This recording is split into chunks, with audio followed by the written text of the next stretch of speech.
Hi പ്രിയപ്പെട്ട സുഹൃത്തുക്കളെ, എല്ലാവർക്കും സുഖം ഇരിക്കുന്നു. ഞാനിപ്പോൾ പറയാൻ പോണത് എന്താണെന്ന് വെച്ച് കഴിഞ്ഞാൽ, നമ്മുടെ ജീവിതത്തിൽ നമ്മളെല്ലാവരും ഒരു പ്ലാനിങ്ങോടെയാണ് ജീവിച്ച് ഇങ്ങനെ മുന്നോട്ട് പോണത്. അപ്പോൾ ആ പ്ലാനിങ്ങിൽ ചില ആൾക്കാർ വളരെയധികം ജീവിതത്തിൽ സാമ്പത്തികമായിട്ട് എല്ലാ രീതിയിലും സക്സസ് ആവും. ചില ആൾക്കാർ ആ പ്ലാനിങ്ങിൽ വളരെയധികം സാമ്പത്തികമായിട്ട് കുത്തുവാളെടുത്ത് ചിലപ്പോൾ ആരോഗ്യപരമായിട്ടുള്ള ബുദ്ധിമുട്ടുകൾ, എന്താ പറയുക, വളരെ വലിയ പ്രതിസന്ധികളോടെ ജീവിതം എങ്ങനെ മുന്നോട്ട് പോകും എന്നുള്ള പ്രതിസന്ധിയിൽ ആകെ തലയ്ക്ക് വട്ടുപിടിച്ച് ഈ ഭൂമി തന്നെ ഇനി ജീവിക്കണോ എന്ന് ചിന്തിച്ച് ജീവിക്കുന്ന പല ആൾക്കാരുണ്ട്. അപ്പം ഞാൻ പറഞ്ഞതെന്ന് വെച്ചിട്ടുണ്ടെങ്കിൽ, ഒരു ഭാഗ്യം, ഒരു മിറാക്കിൾ ഈ സംഭവം നടക്കൂട്ടാ. ഞാൻ വെറുതെ പറയണല്ല. നമ്മളെ ജീവിതത്തിൽ നമുക്ക് ദൈവം ഒരു ടേണിങ് പോയിന്റ് തരും.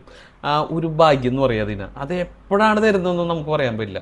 ഇതെപ്പോൾ വേണമെങ്കിലും നമുക്ക് ആ ഒരു ടേണിങ് പോയിന്റ് വരാം. അപ്പോൾ ആ ഒരു ഭാഗ്യം വരണ വരെ നമ്മൾ ക്ഷമിച്ച് നമ്മളെ പ്രതിസന്ധികൾ എന്തുണ്ടെങ്കിലും അതിനെ തരണം ചെയ്ത് ജീവിച്ചു പോകാനായിട്ട് നമ്മൾ തയ്യാറാവണം. കാരണം നമ്മൾ കൊണ്ട് ചിലപ്പോൾ കൂട്ടിയാൽ കൂടാത്തത് ദൈവം ചില സാഹചര്യങ്ങളിൽ ചില ഭാഗ്യമായിട്ട് നമ്മളെ മുന്നിലെത്തിക്കും.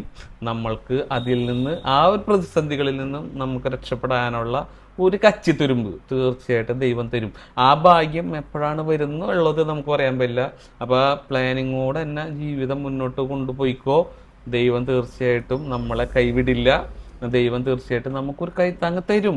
അത് ഏത് രൂപത്തിലാണ്, ഏത് ഭാവത്തിലാണ് നമ്മൾക്ക് വരുന്നുള്ളത് മാത്രം നമുക്ക് പറയാൻ പറ്റില്ല.